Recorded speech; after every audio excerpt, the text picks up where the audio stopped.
आप सभी लोगों के लिए निरंतर मंगल कामना करते हुए इस पूरी दुनिया, इस देश, समाज सभी लोगों की मंगल कामना करता हूं। आशा करता हूं कि आप सभी लोग स्वस्थ होंगे और इस संकटकालीन समय का साहसपूर्वक सामना कर रहे होंगे। बड़ा ही अच्छा महसूस होता है जब आप कोई कदम उठाते हैं और उस कदम की वजह से आप बहुत लोगों को मदद करते हैं, हेल्प करते हैं कि वो अपने आप को संभाल सकें, अपने आप को उस विकट परिस्थिति से बाहर निकाल सकें। और सहयोग जो है, सहयोग कितना भी बड़ा आदमी हो, कितना भी, सहयोग एक ऐसी मानवीय परंपरा है जो मनुष्य को किसी भी परिस्थिति से बाहर निकाल सकती है। सहयोग की अगर भावना प्रबल हो जाए, भावना कोई भी प्रबल हो जाए, विचार को शक्ति भावना से ही मिलती है।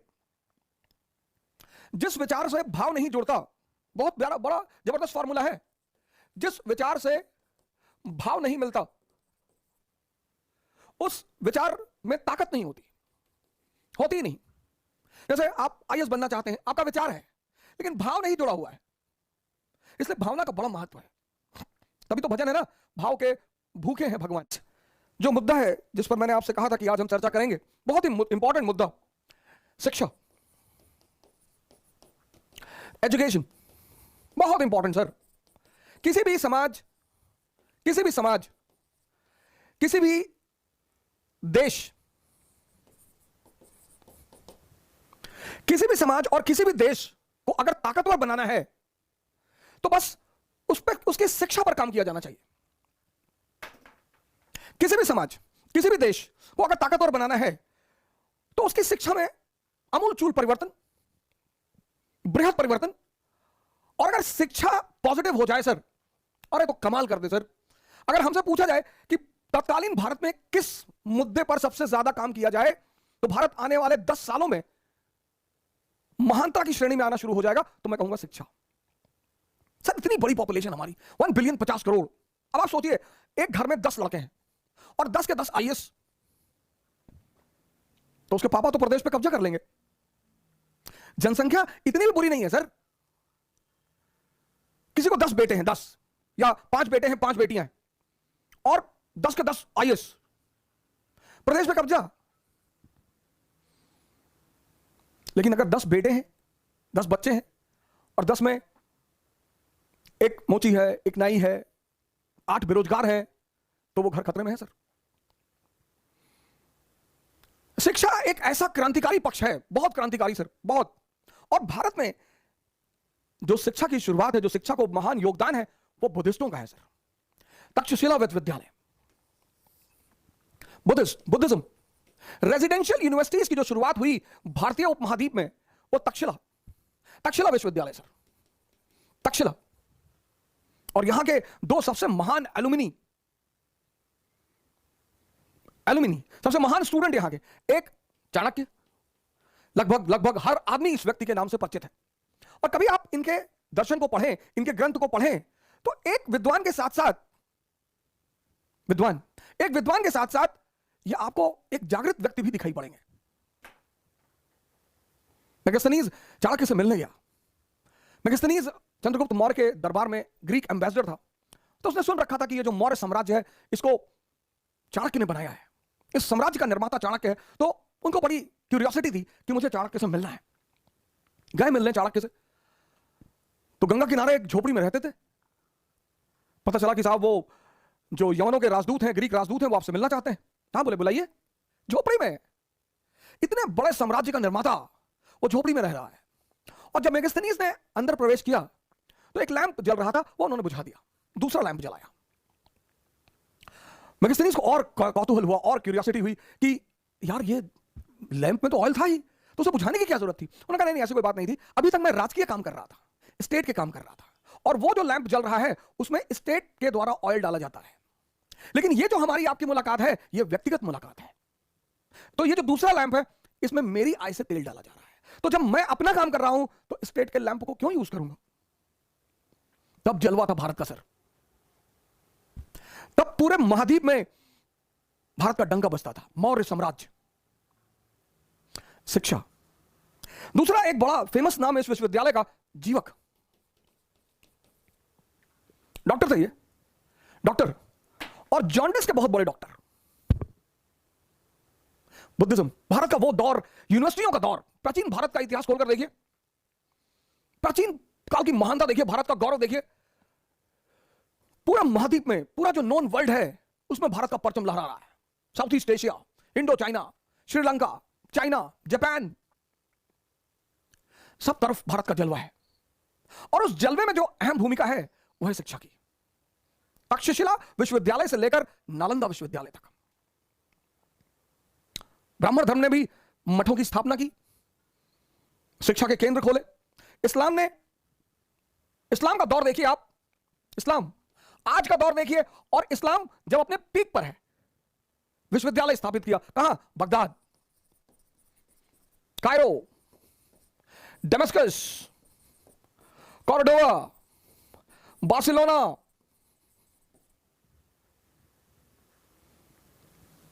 इस्लामिक हिस्ट्री में बड़े सारे साइंटिस्टों के नाम है। अल हसन, अल ताबरी, एक खलीफा है उनका अल हारून। अल हारून उसने एक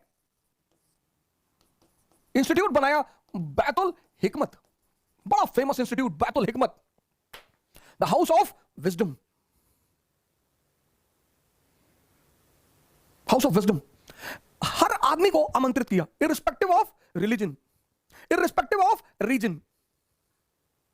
जैसे आज आपको अमेरिका का वीजा चाहिए, यूनाइटेड स्टेट्स ऑफ अमेरिका का सबसे टफ है अमेरिका का वीजा, आपको वीजा चाहिए।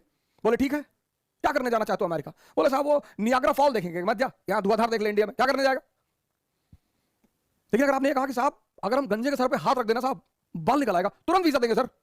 और अगर आपने निकाल के दिखा दिया PR, permanent residency, unlimited money, योग्यता की बड़ी पूजा है सर वहां पे। पश्चिम के जो लोग हैं वो योग्यता को बड़ी पूजा करते हैं बहुत। Clive clerk, east India company में क्लर्क, जिस भी समाज में, जिस भी संस्कृति में योग्यता की पूजा होगी सर, उसके उत्थान को कोई रोक नहीं पाएगा sir. Clive clerk, east India company में क्लर्क। दक्षिण में फंस गए अंग्रेज, बहुत बुरा फंस गए फ्रांसीसियों के खिलाफ। फ्रांसीसी ताकत दिन प्रतिदिन बढ़ती जा रही थी। फ्रांसीसियों का कर्नाटक पे कब्जा, हैदराबाद पर कब्जा, अंग्रेज चारों तरफ हार रहे थे। मीटिंग चल रही थी, ईस्ट इंडिया कंपनी के अधिकारियों की मीटिंग चल रही थी। क्लाइव भी खड़ा था वहां पे, क्लर्क, और उसने उस मीटिंग में कहा कि सरकार अगर हमको एक मौका दें तो मैं आपको इस संकट से निकाल लूं। हमारे यहां होते तो तुरंत उठ के एक लगा दिए होते कि औकात में रहो, हमको एक मौका दें।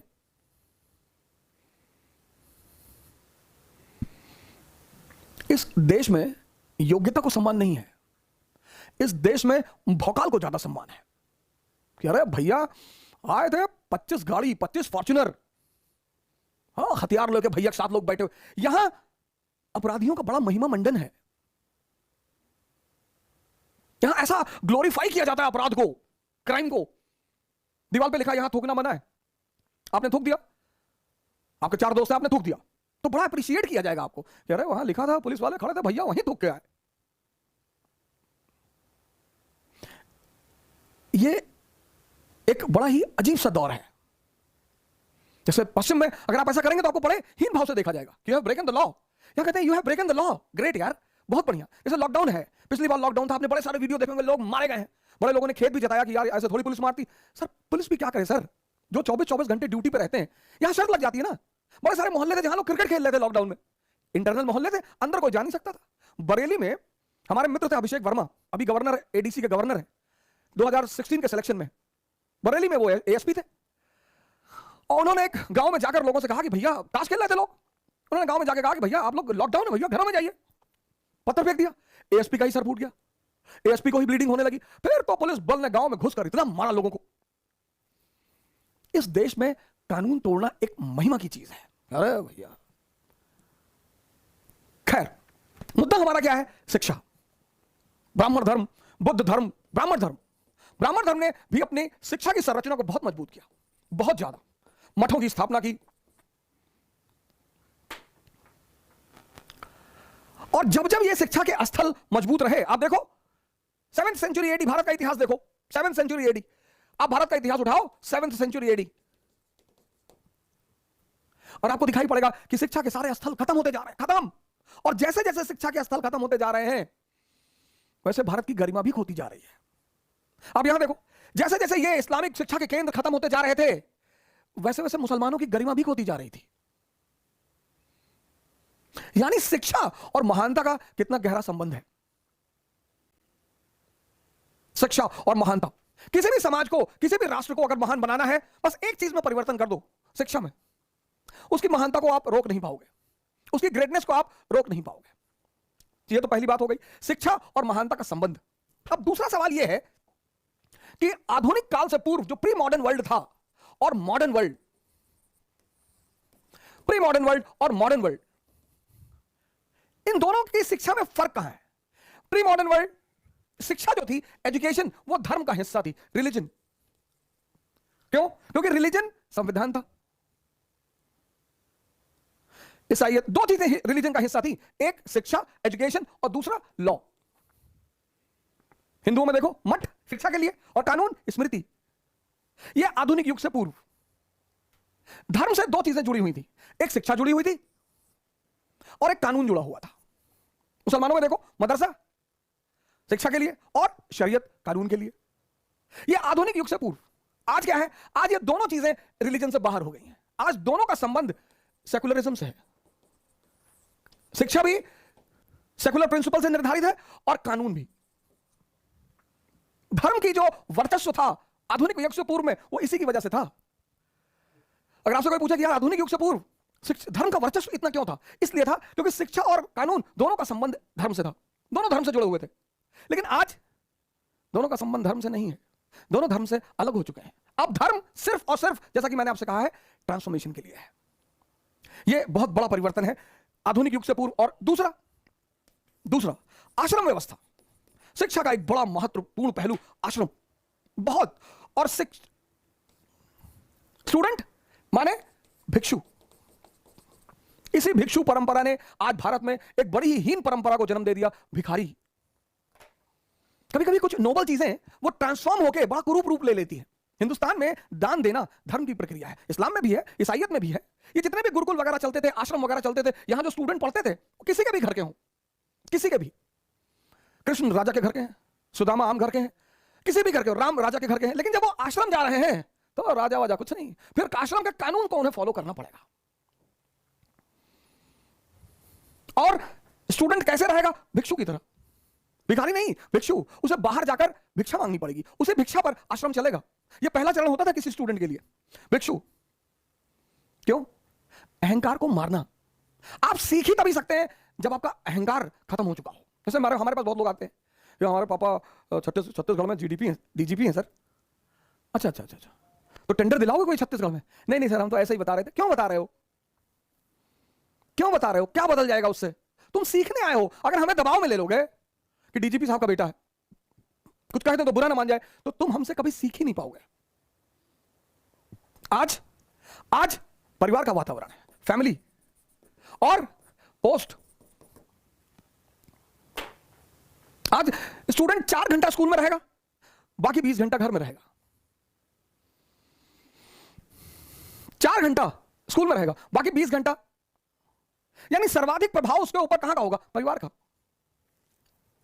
यह एक दूसरा बहुत बड़ा परिवर्तन है। आश्रम में रहना और परिवार में रहना दो बिल्कुल अलग अलग बातें। हालांकि आज भी बड़ी सारी धार्मिक संस्थाएं चल रही हैं जो छोटे छोटे बच्चों को शुरू से ही घर से बुला लेती हैं, लेकिन उनका रिजल्ट अब उतना अच्छा नहीं रहा। हमारे यूपी में सबसे ज्यादा मदरसा है, सबसे ज्यादा, लेकिन मुसलमानों की स्थिति बहुत खराब है। जबकि उसी मदरसा से किसी जमाने में राजा राम मोहन रॉय जैसे लोग पढ़े हुए थे। राजा राम मोहन रॉय, फारसी आती थी, अरबी आती थी, मदरसा के पढ़े हुए। आप समझ सकते हैं कि उस जमाने में मदरसा की शिक्षा का स्तर कितना ऊंचा रहा होगा। सर, शिक्षा का कोई भी स्थल बुरा नहीं होता ही नहीं सर। शिक्षा का कोई भी स्तर बुरा नहीं होता ही नहीं। राजा राम मोहन रॉय जैसा व्यक्तित्व, आपने कभी पता करने की कोशिश की कि बीरबल कहां से पढ़े हुए थे? इतनी महान हस्ती, इतने सारे चुटकुले आप सुनते हैं बीरबल और अकबर के, लेकिन आपने कभी पता करने की कोशिश किया कि ये पढ़े कहां से थे?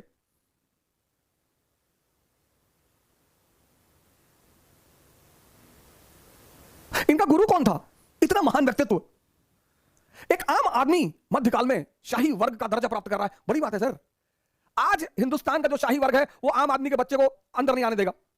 वो तो हिंदुस्तान के मध्यम वर्ग के पास, आम आदमी के पास एक दरवाजा है शाही वर्ग में जाने की, और वो है सिविल सेवा। और कोई दरवाजा नहीं।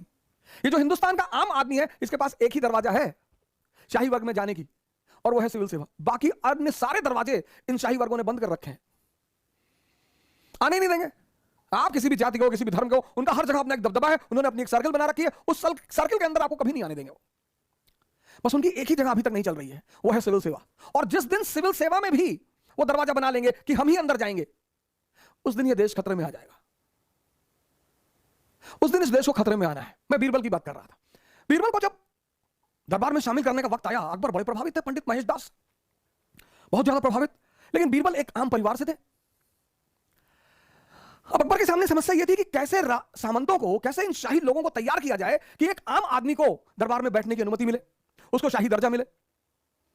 अकबर ने बुलवाया बीरबल को, महेश दास को, कि दरबार में आओ, वहीं पर विचार करेंगे। अब कहानी पर गौर करिएगा सर। कहानी का संदेश क्या है? कहानियां सिर्फ सुनने के लिए नहीं होती, हर कहानी में एक संदेश है। अगर उस संदेश को आपने पकड़ लिया तो कहानी का मूल आपके लिए कीमती हो जाएगा। तो आए महेश दास, दरबार में आए तो अकबर ने अपने शाही वर्ग से पूछा, मुल्ला दो प्याजा से पूछा कि मुल्ला जी ये बताइए कि ये महेश दास जी को दरबार में शामिल किया जा सकता है? उन्होंने कहा नहीं सर, ये तो नियम के खिलाफ है सर, एक आम आदमी को दरबार में कैसे जगह दी जा सकती है? अरे बोले कोई रास्ता है? बोले सरकार एक रास्ता है। तो बोले कौन सा रास्ता? बोले सरकार रास्ता यह है कि मैं इनसे सवाल करूंगा, इनकी परीक्षा लूंगा, और अगर इन्होंने हमारे सवालों का जवाब दे दिया तो इनको दरबार में स्थान मिल जाएगा। अकबर पलटे बीरबल की तरफ कि हाँ भाई महेश दास, परीक्षा देने के लिए तैयार हो? हाँ बोले सरकार बिल्कुल तैयार है। तो मुल्ला तो प्याजा ने बीरबल से पूछा कि बीरबल ये बताओ कि मेरे मन में क्या चल रहा है। अब ये कौन बता पाएगा कि किसी के मन में क्या चल रहा है? ऐसे सवाल किए जाते हैं जब किसी को बाहर निकालना होता है किसी चीज से। एक बैंक का इंटरव्यू चल रहा था, एक ही पद का इंटरव्यू था, बस एक पद का, और 64 लोग इंटरव्यू देने वाले थे। तो एक हमारे जाट मित्र हैं, उनके भाई गए थे इंटरव्यू देने। तो इंटरव्यू वाले बोर्ड ने पूछा कि ये बताओ ताजमहल किसने बनवाया? बोले ताजमहल तो जवाहरलाल नेहरू ने बनवाया था। अरे उसने कहा तुम्हारा दिमाग खराब है, ताजमहल जवाहरलाल नेहरू ने बनवाया था? इतना भी नहीं पता तुमको? अरे बोले बता दूं कि शाहजहां ने बनवाया था तो क्या नौकरी दे दोगे?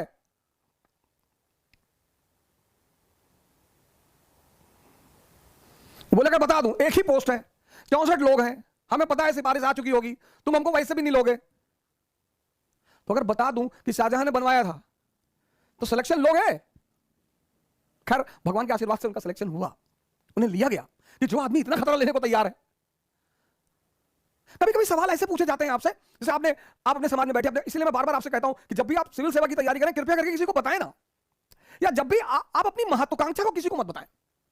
क्योंकि अगर आपने अपनी महत्वाकांक्षा सबको बता दी और अगर आप योग्य व्यक्ति हैं तो यह समाज फिर उसके बाद आपको जीने नहीं देगा। ये इतनी चुनौतियां आपके सामने पेश करेगा। एक बैग आपको लगेगा यार चारों तरफ से दिक्कत आ रही है। पढ़ना चुनौती नहीं है, ये दिन प्रतिदिन की चुनौतियां हैं, इनको सामना करना चुनौती है। आपकी बुआ जी ने फोन कर दिया कि भैया वो पापा की बीपी बहुत हाई रहती है तो जल्दी सिलेक्शन ले लो, नहीं तो भैया परेशान तो रहते ही हैं। अब डेली अगर ये बात आपको बताई जाए कि पापा की बीपी हाई रहती, अब आपको लग रहा है कि यार बुआ जी बहुत बड़ी शुभचिंतक है। शुभचिंतक तो सभी हैं, अब शुभचिंता ही कर रही है वो, लेकिन अनजाने में कहीं ना कहीं आपको बेचैनी भी दी जा रही है। मेरा एक स्टूडेंट है, अभी आईएएस है, कर्नाटक कैडर का। जिस दिन उसका इंटरव्यू था उस दिन उसके फादर की डेथ हो गई। जिस दिन उसका इंटरव्यू था उसके एक दिन पहले उसके फादर की डेथ हो गई। उसने शाम को फोन किया, कहा पापा से बात करो। तो उसकी मां ने कहा कि देखो पापा ने कहा कि अब मैं एक आईएएस अधिकारी से बात करूंगा, मैं अपने बेटे से बात नहीं करूंगा, तो अब तुम इंटरव्यू दे लो, उसके बाद ही बात होगी, मैं नाम नहीं लूंगा। अब देखिए मां का रोल देखिए, इसको कहते हैं मां बाप का रोल। किसी को बताया ही नहीं, किसी को डिस्क्लोज ही नहीं किया। लड़के को भी लगा कि हाँ यार एक तो सिंपल सी बात है, चलो पापा ने हो सकता कहा हो, कल इंटरव्यू है फिर बाद में बात करेंगे। इंटरव्यू देके निकला, जब इंटरव्यू देके निकला तो उसे बताया गया कि भैया तुम तुरंत निकलो घर के लिए, और तुम्हारे पापा की हालत बहुत खराब है। आमतौर पर समझदार लोग ऐसे ही कहते हैं कि तुम्हारे पापा की हालत बहुत खराब है, जिससे अगले बंदे में उत्तेजना पैदा ना हो, पैनिकनेस पैदा ना हो। वो घर पहुंचा तो पता चला फादर की डेथ हो चुकी थी। तो उसने अपनी मां से पूछा, सौभाग्य से हमारी मुलाकात हुई तो हमने भी पूछा कि आपने ऐसा क्यों किया।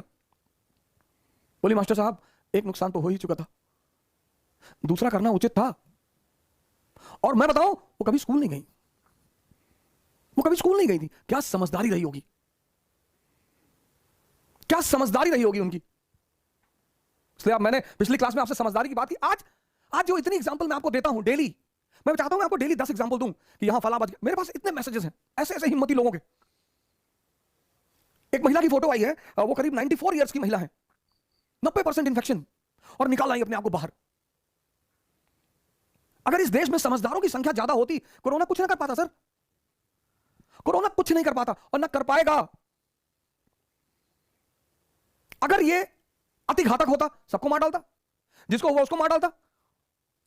इसकी खतरनाक, ये डेंजरस क्यों है? पहली बात, निमोनिया पैदा कर देगा, सेकंड स्ट्रेन, लंग इंफेक्शन बढ़ा देगा, लेकिन टाइम तो लेता है ना सर। दूसरी इसकी खतरनाक चीज क्या है? आइसोलेशन। और बाकी सारे रोगों में दो चार लोग मरीज के अगल बगल बैठे रहते हैं, कहानी सुना रहे हैं, चुटकुला सुना रहे हैं, उसका मन इधर उधर कर रहे हैं। यहां आदमी अकेले हो जा रहा है सर। इस रोग की जो सबसे निगेटिव पहलू है वो ये है कि आदमी आइसोलेशन में चला जाता है, उसके चारों तरफ कोई होता नहीं। आपने गौर किया, अस्पताल जाने वालों की डेथ ज्यादा होती, इसलिए नहीं ये अस्पताल वाले कुछ बदतमीजी करते, नहीं नहीं नहीं, अस्पताल में कोई बात करने वाला नहीं है। घर में आप आइसोलेशन में आ गए तो कम से कम आपके कमरे में टीवी लगा, तो आप टीवी देख रहे हैं, अपने घर वालों को देख रहे हैं। अस्पताल में, ये जो अस्पताल में इतनी डेथ होती है, उसकी वजह क्या है? उसकी वजह यह है कि वहां आदमी पूरी तरह से आइसोलेशन में है। और आइसोलेशन में अगर दिमाग नेगेटिव हुआ, भाई हर आदमी आईजी राजेश पांडे थोड़ी हो जाएगा। वो आया ही है अस्पताल में व्हाट्सएप के वीडियोस देख के, फेसबुक के वीडियोस देख के, वो पहले से ही पूरा होमवर्क करके आया है, सब फीड है उसका कि हाँ इतने लोग मर गए, वहां ये मर गए, फलाने मर गए, ये हो गया। और फिर उस दशा में जब वो आदमी आइसोलेशन में जाता है, बस वो सारे थॉट उसमें डोमिनेट हो जाते हैं। इसलिए 90% जो मृत्यु कोरोना में हो रही है वो भय की वजह से हो रही है। इस संबंध को समझना पड़ेगा सर। इसलिए मैं आप सभी लोगों से पहले दिन से निवेदन कर रहा हूं कि भय का वातावरण बिल्कुल ना बनाएं। अगर आप आंकड़े देखें सर, ट्यूबरक्लोसिस से ज्यादा मौतें होती हैं सर, लेकिन चूंकि उसका इलाज है, टीबी के मरीज को आइसोलेशन में नहीं छोड़ा जाता, कैंसर के मरीज को किसी भी मरीज को आप आइसोलेशन में छोड़ दीजिए सर, वो 10 दिन में मर जाएगा। इस बीमारी का सबसे घातक पहलू है आइसोलेशन, और उस आइसोलेशन में जितने भी कमजोर मन के लोग हैं वो खतरे में है सर। और उस कमजोर मन के साथ सोशल मीडिया, आप इस बात पे गौर करिए। कल मैंने आपको वो चेतना चौधरी जी का फोटो दिखाई, अपने हस्बैंड के साथ वो अपनी कल मैरिज एनिवर्सरी मना रही थी। 90% infection sir, Gokuldas hospital Indore, phone करके पता कर लीजिए, 90% इंफेक्शन। लेकिन वो लौट रही हैं, पूरा इंफेक्शन रिकवर कर रही हैं वो। क्यों? उत्साह, हिम्मत, साहस। यहां लोग कह रहे हैं कि भैया वो हॉस्पिटल गए और मर गए, क्यों? भय। आप डॉक्टरों से पूछिए, आपके मित्र का डॉक्टर है, आपके जानने वाले का डॉक्टर, उनसे बात करिए कि यार ज्यादातर तो हार्ट अटैक में मर रहे हैं। डर सर। जब बिना रोग के लोग मर जाते हैं डर के मारे, बिना रोग के। एक मौलाना ने पंडित जी से कहा कि पंडित जी अगर तुम एक रात हमारे कब्रिस्तान में बैठ जाओ तो तुमको 10,000 रुपया दें। हमारे कब्रिस्तानों में तो भूत और जिन्नात शाम को 7 बजे के बाद ऊपर आके बैठ जाते हैं। अरे पंडित जी ने कहा मैं महामृत्युंजय जाप कर चुका हूं 1 लाख, तंत्र मंत्र करने में जिन्नात उन्नात से नहीं डरता, 50 भूतों को तो मैंने खुद ही पाल रखा है। मौलाना ने कहा अच्छा तो आज रात हमारी कब्रिस्तान में बिता कर दिखाओ। पंडित जी चले गए। मौलाना ने कहा कि आज रात सिर्फ रहना नहीं है, डंडा ले जाओ और कब्र पर गाड़ देना और डंडा पकड़ के खड़े रहना। पंडित जी गए कि डंडा गाड़ेंगे और फिर वापस चले आएंगे, और जब उन्होंने डंडा गाड़ा तो हिल ही नहीं पाए। उसके बाद पंडित जी वहीं गिर गए, खत्म। सुबह मौलाना आया, देखा पंडित जी तो मरे पड़ा हुए थे। ये कैसे हो गया? तो देखा उसने गौर से चारों तरफ घूम के, तो पंडित जी धोती पहने थे और धोती जमीन से लग रही थी, और जब उन्होंने डंडा गाड़ा तो धोती के साथ डंडा अंदर चला गया। तो जब वो पलटे तो धोती तो डंडे में फंसी थी। उनको लगा कि पकड़ लिया इसने, पंडित जी को लगा पकड़ लिया, पंडित जी निकल लिए।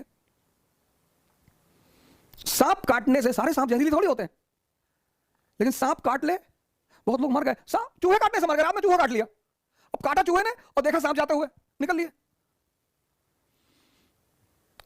इतनी भयंकर भयंकर बीमारियां हैं, इतनी भयंकर भयंकर खतरनाक। वैसे कोई बीमारी भयंकर हिंदुस्तान में तो बिल्कुल नहीं है। इसलिए मैं आपसे पहले दिन से एक बात कह रहा हूं, भय मत फैलाइए। आइसोलेशन इस बीमारी का कोई कुछ खतरनाक पहलू नहीं है। इस बीमारी का सबसे खतरनाक पहलू है एकांतपन, आइसोलेशन, और उससे मरीज को निकालने के लिए उसे साहस देना पड़ेगा। तो मैं बात कर रहा था कि बीरबल कहां के पढ़े हुए हैं, बीरबल के पास इतना दिमाग कहां से आया? तो मौलाना ने पूछा, मुल्ला दो प्याजा ने पूछा कि बीरबल ये महेश दास ये बताओ मेरे मन में क्या चल रहा है। बीरबल ने कहा सरकार हमको पता आपके मन में क्या चल रहा है।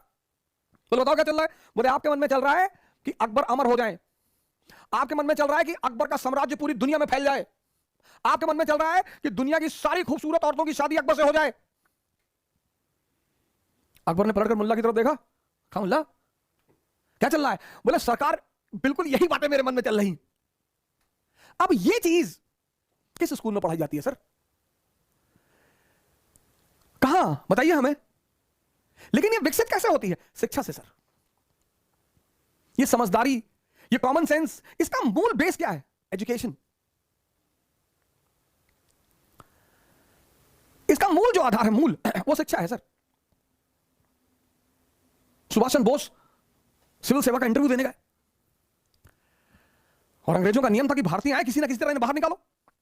जैसे एमपीपीसीएस में जब इलाहाबाद के लड़के इंटरव्यू देने जाते हैं तो उनको 2 नंबर दिया जाता है, 3 नंबर दिया जाता है। हमारे एक सीनियर है गोंडा के डीएम है मार्कंडे शाही जी, उनको 4 नंबर मिला था इंटरव्यू में, तब भी डिप्टी जेलर हुए थे, सेकंड रैंक आई थी उनकी एमपीपीसीएस में, 4 नंबर। उनसे कहा कि आपने बड़े अच्छे जवाब दिए, बहुत अच्छा सवाल, लेकिन हम इलाहाबादी, आप लोग तो सिर्फ बचपन से तैयारी करते हैं, इलाहाबाद का लड़का तो क्या क्या नहीं जानता। डिप्टी जेलर हुए सुभाष चंद्र बोस। अब बोर्ड मेंबर ने पूछा कि बोस क्या नहीं कर सकता। बोले साहब सब कुछ कर सकता है। बोले सब कुछ कर सकता है बोस। उसने कहा अच्छा। उसने अपनी वेडिंग रिंग निकाली, शादी वाली अंगूठी सामने रख दी, कहा इसमें से निकल के दिखाओ। सुभाष चंद्र बोस ने एक पेपर लिया, कागज में लिखा एससी बॉस और उस अंगूठी से निकाल दिया, कहा निकल गए। ऑफलाइन मजा आ रहा है।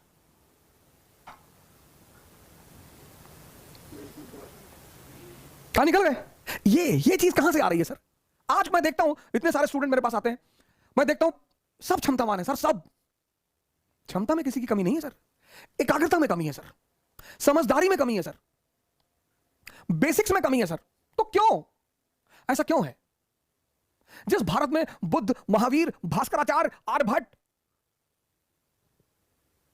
मतलब अगर विद्वानों की एक लिस्ट बनाई जाए, ब्राह्मण धर्म, बौद्ध धर्म, इस्लाम, क्रिश्चियनिटी, आज ऐसा क्या हो गया सर।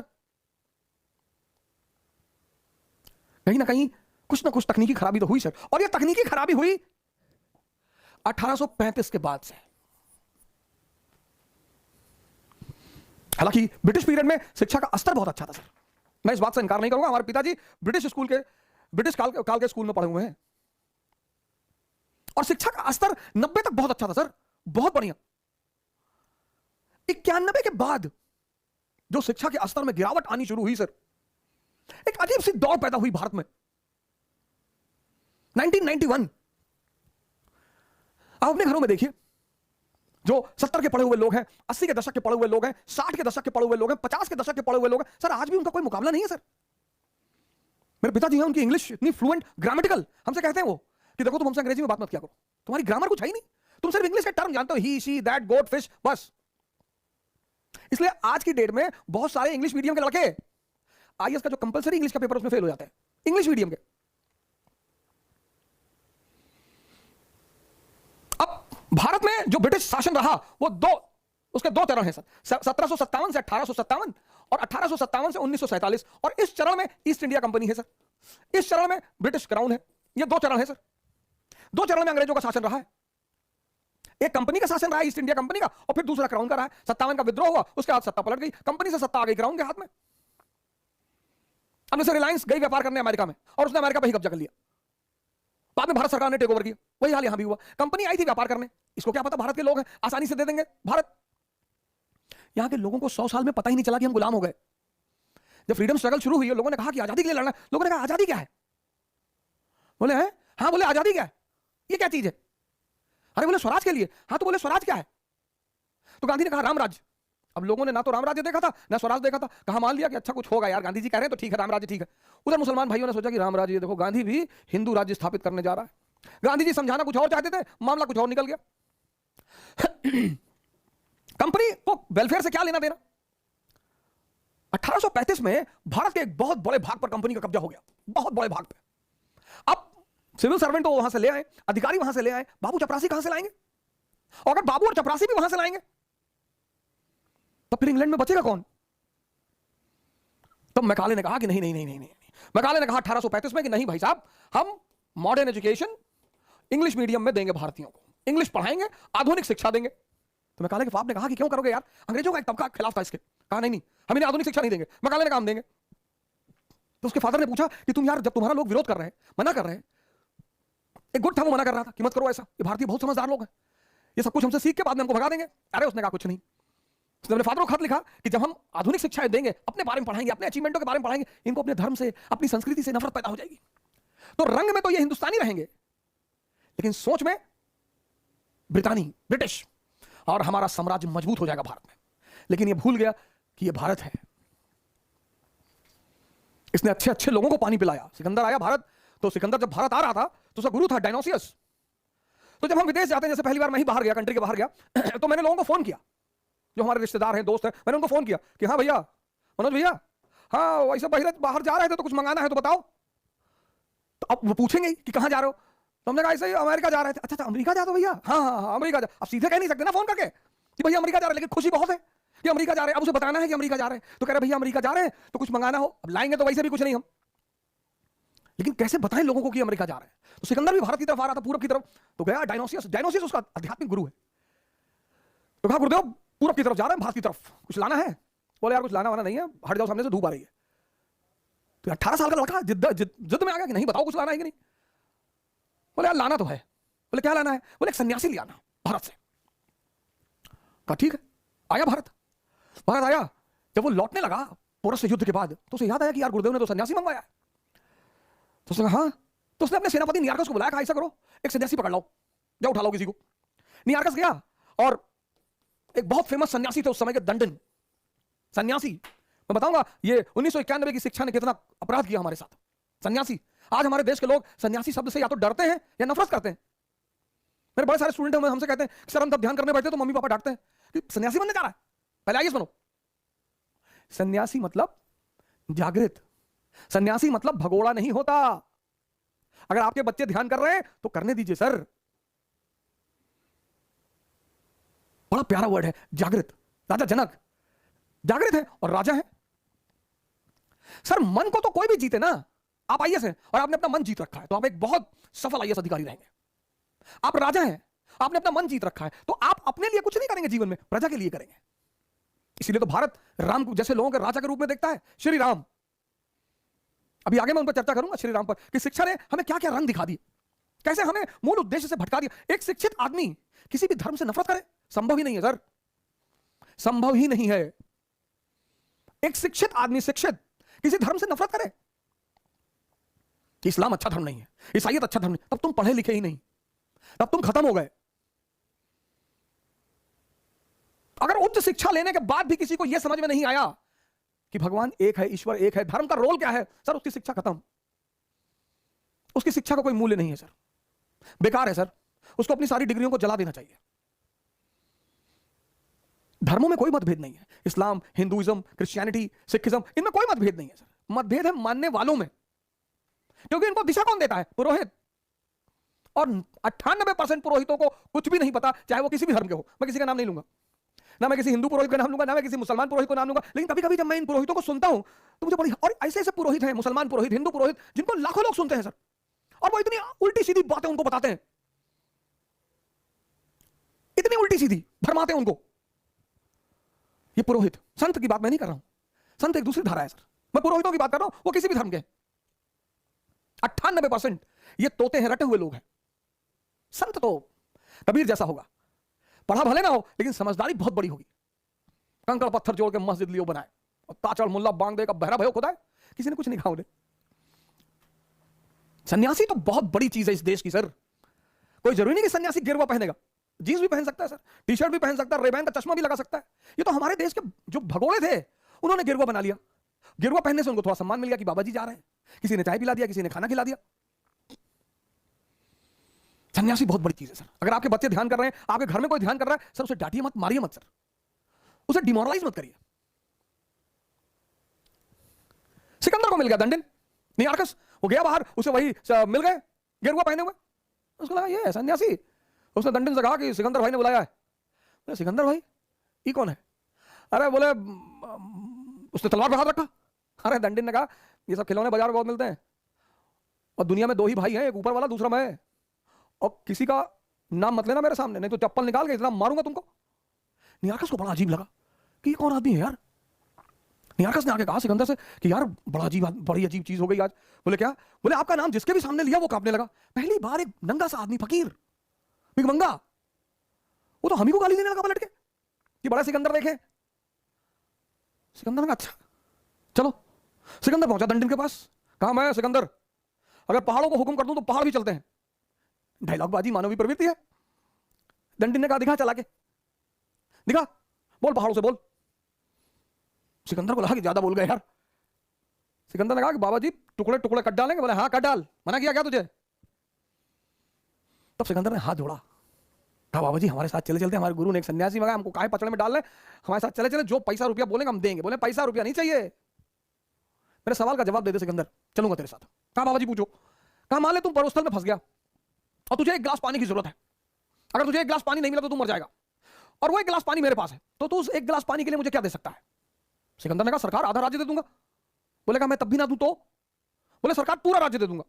बोले सोच सिकंदर, तेरे पूरे राज्य की कीमत एक गिलास पानी से ज्यादा नहीं है, तू क्यों मर रहा था पिछले 10 साल से? इसलिए मां बाप थोड़ा सा डरते हैं सन्यासियों के पास जाने में कि कहीं दंडिन जैसा कोई मिलकर उल्टा सीधा ना समझा दे कि संसार माया है।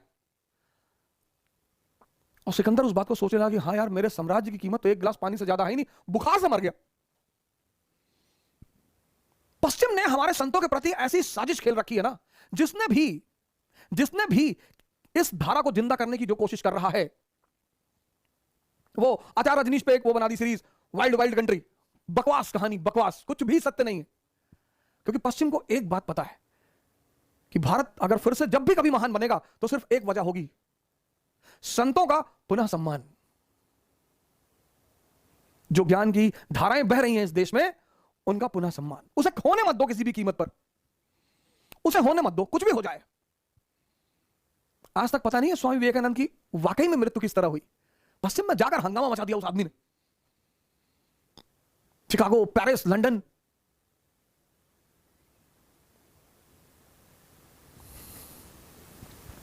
ये ऐसा देश है जहां एक एक आदमी ने पूरी दुनिया को हिला के रखा है।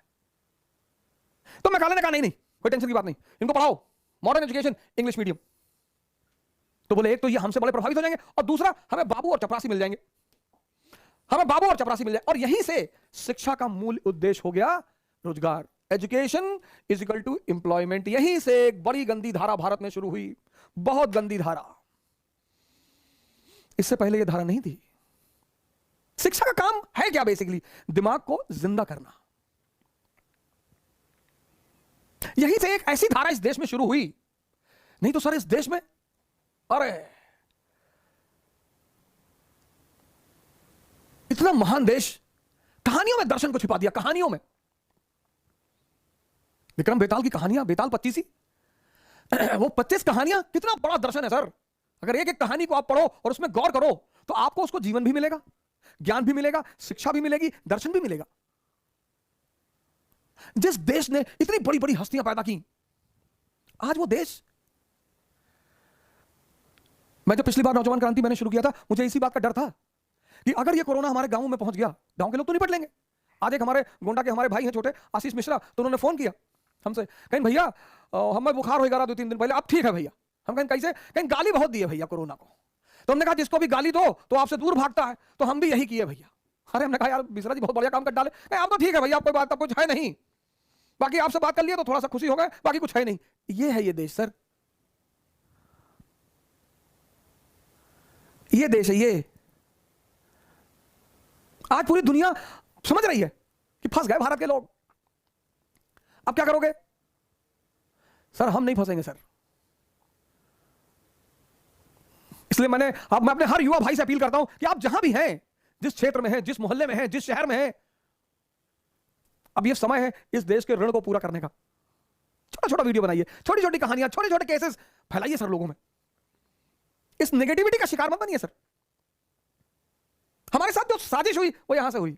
E is equal to E, education is equal to employment. बस यहीं से शिक्षा की धारा ही बदल गई सर। हालांकि शिक्षा का स्तर बना रहा, ऐसा नहीं था। शिक्षा का स्तर बना रहा, जो स्टेटस था वो तो बना रहा, बड़ा अच्छा एजुकेशन दिया। ऐसा नहीं कि एजुकेशन के स्तर में कोई कमी आई, लेकिन सर डायरेक्शन बदल गई एजुकेशन की। एजुकेशन का जो मूल डायरेक्शन हो गया वो हो गया एम्प्लॉयमेंट। ये एक बड़ा जबरदस्त परिवर्तन बिंदु था भारत के इतिहास में। हनुमान चालीसा पढ़िए, श्री गुरु चरण सरोज रज निज मन मुकुर सुधार, वर्ण रघुबर विमल जस जो दायक फलचार, बुद्धिहीन तन जान के सुमरो पवन कुमार, बल बुद्धि विद्या। श्री गुरु चरण सरोज रज, गुरु के शरण में सर वो पूरा एक साइंटिफिक शास्त्र है। नासे रोग हरे सब पीरा, जपत निरंतर हनुमत बीरा। 1 घंटा आंख बंद करिए और डीप सांस लीजिए। हनुमान मतलब सांस डीप, नाभि तक जानी चाहिए सांस। 1 घंटा, सब बुखार उखार गायब, सब तनाव गायब, सब टेंशन गायब। आप अकेले जहां भी हैं आइसोलेशन में कोरोना में, बस हनुमान चालीसा की ये लाइन है। चलिए आप हिंदू नहीं है, नॉन हिंदू हैं, तो आप अपने खुदा का नाम लीजिए। सांस में कौन अल्लाह, कौन भगवान, कौन हिंदू, लेकिन मंत्र बड़ा प्यारा है। नासे रोग हरे सब पीरा, जपत निरंतर हनुमत। ये जो सांस है ना, सांस पवन पुत्र, ये सांस हमारी सर 1 घंटे दिन में कर लीजिए। 14 दिन के बजाय आप 7 दिन के अंदर बाहर, फ्रेश, ताकतवर।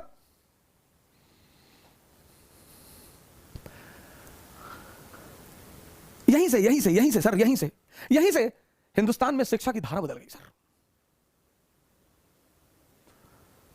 और वो बदली हुई धारा मिट गई 91 के बाद। कल यहां से चर्चा शुरू करूंगा, लेकिन जाने से पहले फिर मैं आपसे एक बार निवेदन करूंगा आप सभी लोगों से कि सर ये जो सहयोग की धारा बह रही है सर, इसको और मजबूत करना है सर। ये जो सहयोग की धारा बह रही है इसे और मजबूत करना है सर। जिसको जहां भी लीड मिलती है सर, आज किसी ने हमसे पूछा गुड़गांव में बेड की खाली, मैंने 1 सेकंड के लिए सोशल मीडिया पे डाला, तुरंत 10-12 फोन आ गए। हमारे एक मित्र हैं विक्रम जी जालंधर के, राधा स्वामी सत्संग से जुड़े हुए, उन्होंने तुरंत मुझे फोन किया, कहा अरे मास्टर साहब बेड ही बेड पड़ा हुआ है भाटी माइंस में, ऑक्सीजन वेंटिलेटर सबकी व्यवस्था, आप चिंता मत करिए, वहां भेजिए तुरंत। सर ये धारा बनी रहनी चाहिए सर। सबकी हिम्मत बढ़ाइए सर। इस रोग में कोई दम नहीं है, दम है आइसोलेशन में। जिस दिन आपको बुखार हो आप तुरंत प्रिकॉशनरी दवाएं शुरू कर दीजिए, प्राणायाम शुरू कर दीजिए, भस्त्रिका शुरू कर। आप रिपोर्ट का वेट मत करिए। ऑनलाइन बहुत सारे डॉक्टर असिस्टेंस दे रहे हैं सर, बहुत सारे। टाटा ने तो वैसे भी फैसिलिटी शुरू कर दी है। आप रिपोर्ट का वेट मत करिए, आप इंफेक्शन बढ़ने मत दीजिए और घबराइए मत सर। घबराएंगे निगेटिव हार्मोन रिलीज होगा, जैसे वो रिलीज होगा इंफेक्शन खुद ब खुद बढ़ेगा। जैसे इंफेक्शन बढ़ेगा, जैसे निगेटिव हार्मोन बढ़ेगा, दवाई असर ही नहीं करेगी सर। कविता पढ़िए सर, रणवीर चौकड़ी भर भर कर चेतक बन गया निराला था, राणा प्रताप के घोड़े से पड़ गया हवा का पाला था, गिरता न कभी चेतक तन पर, राणा प्रताप का कोड़ा था, जो तनिक हवा से बाग हिली लेकर सवार उड़ जाता था, राणा की पुतली फिरी नहीं तब तक चेतक मुड़ जाता था। जिस देश में घोड़ा इतना दमदार है, इंसान है यहीं रहा है, यहां नहीं थी जगह न कोई, जहां नहीं किसी अरमस्तक पर कहा नहीं। यही दोहराइए। अच्छा 5-6 में तो पढ़े होंगे ना। और सोचिए कि जिस देश का घोड़ा इतना दमदार है, घोड़ा, जिस देश के घोड़े में इतना जज्बा है, तो हम उस जज्बे को तोड़ देंगे? हम डर जाएंगे? मरने के लिए तो बंगाल में एक साहब खेत में बैठे हुए थे, हवाई जहाज गिर गया, मर गए। मौत का क्या है सर? खेत में बैठे हुए थे, प्लेन क्रैश कर गया, खेत में बैठे थे, खेत में। अगर मौत की बात है सर, तो वो तो कोई देखा ही नहीं। पाकिस्तान में प्लेन क्रैश किया पिछले साल, 2 लोग बच गए सर। जब वो क्रैश कर रहा था तो 2 लोग उठ के पीछे का दरवाजा खोल के कूद गए। हिम्मत काम आ गई सर, पैर टूट गया, जान बच गई सर। हिम्मत ही काम आती है सर। जिस देश में चेतक जैसा घोड़ा है, जिसको डर नहीं लगता, इंसान। कल यहीं से कहानी शुरू करूंगा, कल कहानी यहीं से शुरू होगी सर, और फिर बताऊंगा कि शिक्षा के मूल तत्व क्या हैं, ऐसी कौन सी चीज विकसित करना चाहिए कि शिक्षा हमें खुद से लेकर खुदा तक पहुंचा।